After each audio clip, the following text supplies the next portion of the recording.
So the other day, I saw this TikTok posing the following versus battle. The high tiers of JJK versus the high tiers of Hunter x Hunter. And I thought this was so obvious, but I went to the comments and I saw a ton of people arguing about it. And so I wanted to make this video clarifying why this is not close and Jujutsu Kaisen stomps. Also, I want to say before this starts, I like Hunter x Hunter more than JJK, and this is not a judgment of the series' quality, purely a versus battle. First, we're going to go into speed and AP for both verses, then talk about the specific interactions. The Hunter x Hunter versus a lot of speed debates, but for this specific fight, I'm going to give them a mid to high ball. Chitu is calced dodging a bullet at about Mach 35. Neferpita was shown to be many times faster and stronger, and arguably is a blitz level above him, about 7 times faster to Mach 235. I'm highballing here, as I don't think that this is a full blitz tier faster, but it will not matter, so let's just go with it. And then we can stack another blitz tier on top of that, as all of these characters have either directly blitzed P2, or in Godspeed Killua's case, he was at her level and then gained a new blitz tier. This would put all of these characters around Mach 1600. I think it's personally a little bit lower, but to prove a point definitively, let's just go with it. On to JJK speed now. One thing about this fight is that Toji and Yuta are just way too slow, as they're a blitz tier below Gojo and Sukuna, so I will just straight up not be including them for the rest of the battle, as combined they are 1% of the team's total power, and are unneeded to win the fight. Anyway, Hakari is able to react to lightning, and don't say it's the paneling to misdirect, because later in the same fight, he expels CE out of him in response to the hit, which is a reaction feat. He's not as fast as lightning, which I think is shown, but he is able to react and move in response to it, like a baseball player reacting to a baseball. All of this to say, he should be conservatively around a third of the speed of lightning, and at least putting him at Mach 120. This is then at least a blitz tier below Gojo and Sukuna, putting them around Mach 800 in combat speed. This is a conservative estimate in the end, but the final point is that they should be a little bit slower, but not massively so.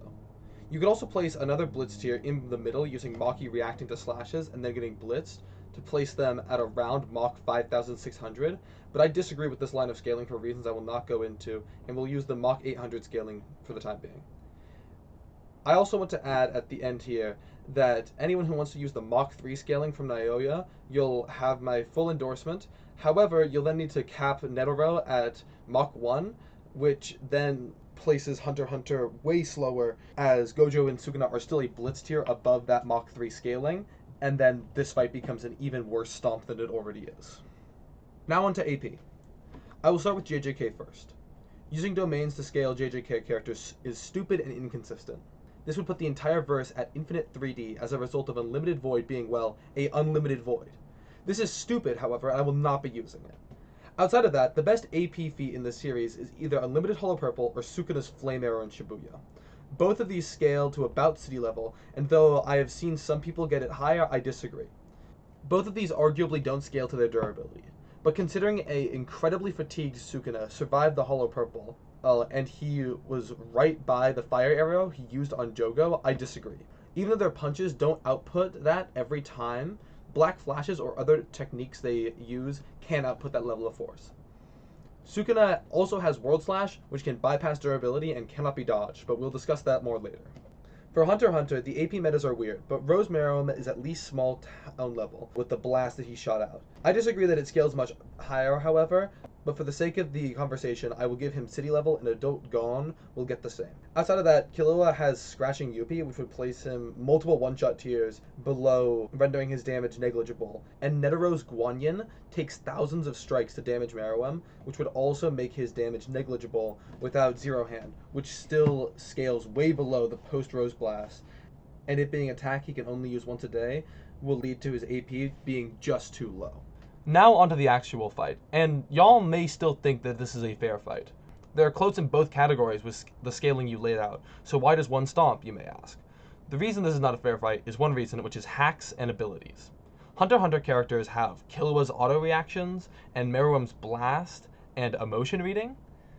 JJK, on the other hand, first of all has domain expansions, which can be activated the second any character gets close, and both of which will end the fight, as Infinite Void will completely immobilize anyone inside and destroy their brain, and Malevolent Shrine will completely shred anyone with their durability adjusting attacks. In addition, Sukuna has Dismantle, a ranged attack that at full output can damage at least a little to everyone. Gojo also has Teleportation and Blue, which can trap the Hunter x Hunter crew, and Red to blast them away. This is all without the most important part of this fight, World Slash and Neutral Infinity. World Slash is a one-shot of anyone on the battlefield and is an instantaneous, unblockable attack at any distance. Gojo, however, has the most insane ability of the bunch, with access to the Neutral Limitless, that no one on the Hunter x Hunter team can even hurt him. None of them have any attacks that could get through Infinity, including the poison from the Rose Bomb, as once he grew up, his Infinity can detect poisons now. There's nothing they can do to bypass Infinity. The only asterisk to this previous statement is Nenpacks. A lot of people were saying in the comments of the original video that they can use Nenpacks to bypass Infinity. There are two reasons that this just doesn't work. The first is there's no precedent to bypass another ability like that. If a character could just do that, why wouldn't they just send in Knuckle by himself to the raid and have him make a pact to kill the king? In addition to this, Binding Vows, which are similar to Nenpacks, have been used a ton in JJK, and more than anyone else by Sukuna. So if they make a pact to bypass Infinity, then Sukuna will make one to one-shot everyone instantly in exchange for his pinky. It is a dysfunctional argument to say a character will develop a completely new ability in a fight because they have a chance to do it, and then say that others won't. In conclusion, the way this fight would go down would be every Hunter character getting teleported behind by Gojo and him opening his domain expansion, or Sukuna world slashing all of them before they are able to close any distance. And even if you say that Hunter x Hunter is 1,000 times faster than JJK, they still can't bypass Infinity and get domain killed. That's it. Bye.